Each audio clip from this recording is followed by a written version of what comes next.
السلام عليكم ورحمة الله وبركاته. لو ابن حضرتك أو ابن حضرتك عنده مشكلة مع العصبية، عصبي بشدة، بيغضب بسرعة، سهل استثارته، سهل إن حد يعصبه أو ينرفزه، الفيديو ده إن شاء الله هيفيدك جدا. أهلا بيكم في فيديو جديد من فيديوهات إحنا بتوع تربية مع ماجدة عمار. هنتكلم فيه عن الثبات الانفعالي. قبل ما نتكلم عن الثبات الانفعالي خلونا نقسم التعريف جزئين: ثبات وانفعالي. قبل ما نشرح التعريف على بعضه خلينا نقول ايه هي الانفعالات اصلا. قبل ما ادرب ابني يعني ايه ثبات انفعالي محتاج اعرف ايه هي الانفعالات. الانفعالات هي كل شعور يحس بيه بني ادم. يعني الفرحه انفعال، والحزن انفعال، والغضب انفعال، والخوف انفعال، والتوتر انفعال، والقلق انفعال. كل دي انفعالات مختلفه ربنا خلقها لنا علشان نقدر نفرغ بيها احاسيسنا فما تضغطناش داخليا وتعمل لنا مشاكل نفسيه. والصحي جدا جدا جدا ان احنا نتقن كل انواع الانفعالات. وبالتالي مفيش حاجه اسمها انت راجل ما تعيطش، انا موجوده اوعى تخاف، انت ازاي تتضايقي وانا عايش، انت ازاي تزعل وانا موجود. لا، مفيش الكلام ده. ازاي تتضايق وازاي تغضب وازاي تعيط، كل دي حاجات طبيعيه لازم لازم لازم ولادنا يمروا بيها، لان زي ما اتفقنا ده الصحي والانسب لنفسيتهم ولادائهم، ذكائهم الشخصي بشكل عام. تمام. طيب، الانفعالات دي فيها اجزاء كتير. ايه هي انواع الانفعالات؟ اتفقنا ليها انواع كتير زي الفرح والحزن والدهشه والغضب والخوف وغيرها. كل انفعال من دول ليه مجموعه مترادفات، يعني معاني. يعني مثلا كل بيئه وكل لهجه ليها مترادفات او معاني بتعبر بيها عن الانفعال ده.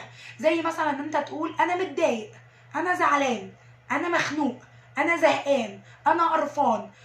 كلها نفس المعنى. يعني انا لما اسمع اي كلمه من دول، بما اني في مصر في بيئه معينه او في جزء معين من مصر، انا هعتبر ان ده تعبيرك عن احساس ان انت متضايق. تمام. طيب، امتى بقى هتحس بالشعور ده؟ لازم يبقى واضح جدا في ذهن ابنك هو امتى بيحس بالشعور اللي هو عارف مترادفاته دي. يعني احنا عرفنا انواع الشعور وعرفنا مترادفات كل شعور لوحده، وعرفنا كمان امتى بحس بيه. مهم بقى اعرف ايه ازاي احس بيه. يعني ايه بقى؟ يعني انت عايزاني اخلي ابني يغضب؟ ما طبيعي انه يغضب. لا، ازاي؟ مش طبيعي ولا حاجه. لا، استنى بس. هو الطبيعي انه يغضب، انت مش ضد ان هو يغضب، انت ضد طريقته في التعبير عن الغضب. يعني ايه؟ يعني العادي ان انا قلت لبنتي انت معاقبه مالكيش نادي.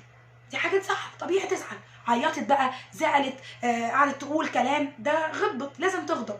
امال امتى بقى يبقى ده حاجه سلبيه؟ لو هي لما غضبت راحت ماسكه الكوبايه هبدها في الحيطه. يبقى انا كده ضد الغضب ولا ضد التعبير عن الغضب؟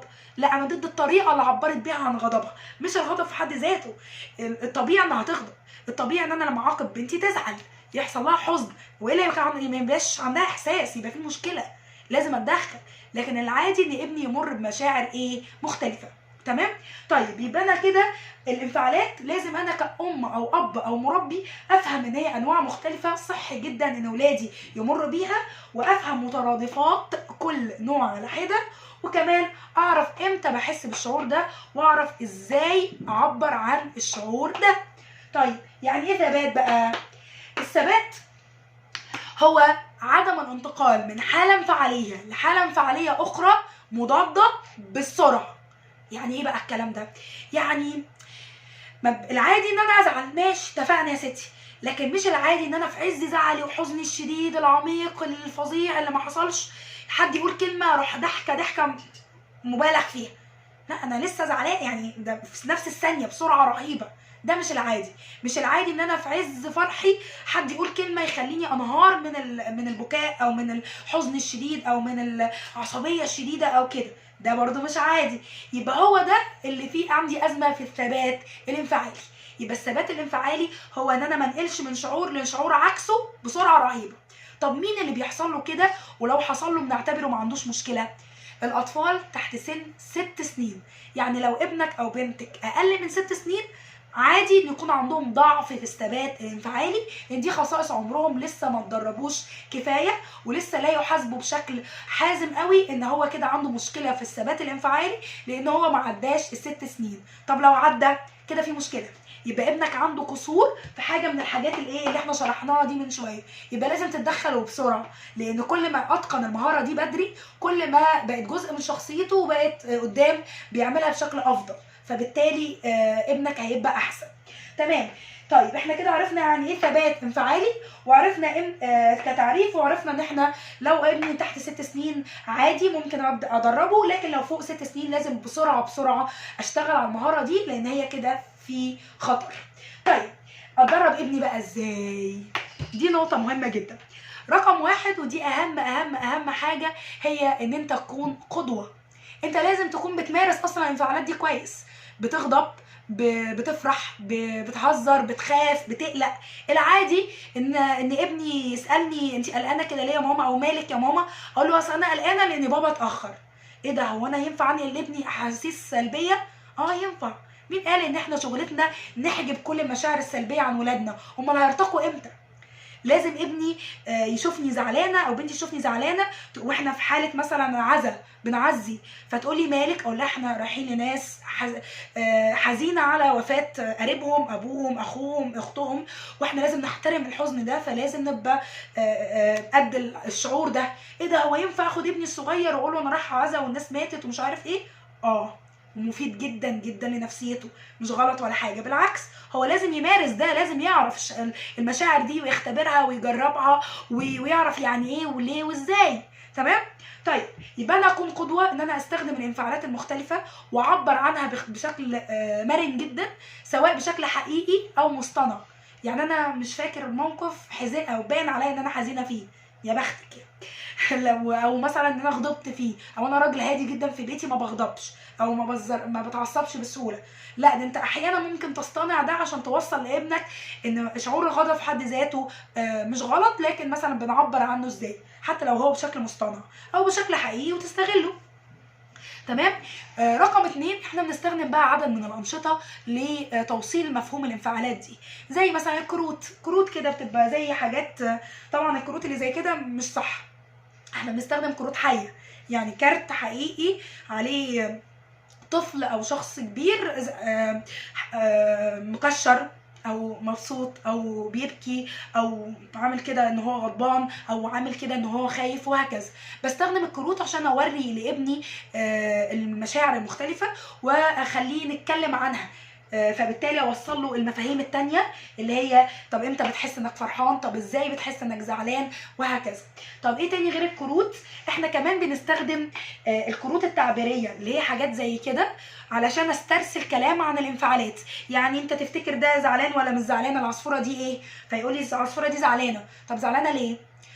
عشان مثلا ايديها وجعاها. طيب انت لو مكانها هتحس بايه؟ طيب انت رايك تعمل ايه عشان ما تبقاش زعلانه؟ وهكذا. نستخدم النوعيه دي من الكروت كمان علشان نتكلم اكتر عن الانفعال ونعلم ابني مهارات غير مباشره عن الانفعالات دي. بستخدم مواقف زي كده، دي كروت احنا عاملينها بايدينا عشان انشطه تعديل السلوك، فيها مواقف مختلفة ممكن تخلي الطفل يستثار يتعصب. يعني مثلا صاحبك شتمك، صاحبك ضحك عليك، صاحبك طلع لك لسانه زي كده، مثلا حد اخوك كسر لك لعبتك. مواقف مختلفة وارد انه ابني يتعرض لها، وطبعا احنا من خلال دراسة الحالة بنجيب مواقف كتير على لسان الاهل شخصيا يعني، ونبدأ نحطها في كده لعبة زي لعبة الكوتشينة كده، بنعكسها كده ونخلي الطفل يختار حاجه ونشوف ايه الموقف ده ونتكلم عنه. طب حسيت بايه؟ طب ايه اللي كان جواك؟ طب تعرف تعبر ازاي؟ طيب ممكن نعمل ايه تاني؟ وهكذا. كمان بنستخدم القصص زي قصه زي كده علشان اوصل فيها مفهوم الثبات الانفعالي لاولادي بشكل غير مباشر. ايه كمان؟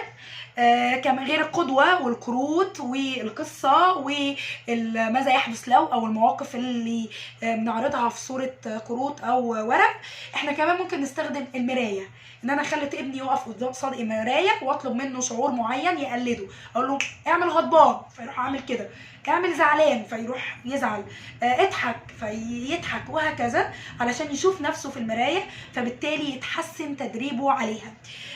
بنعمل حاجه زي التمثيل، ان انا اوقف طفلين قصاد بعض كأن هم مرايه لبعض، واخلي واحد يقلد شعور والتاني يعمل شعور والتاني يقلده. تمام.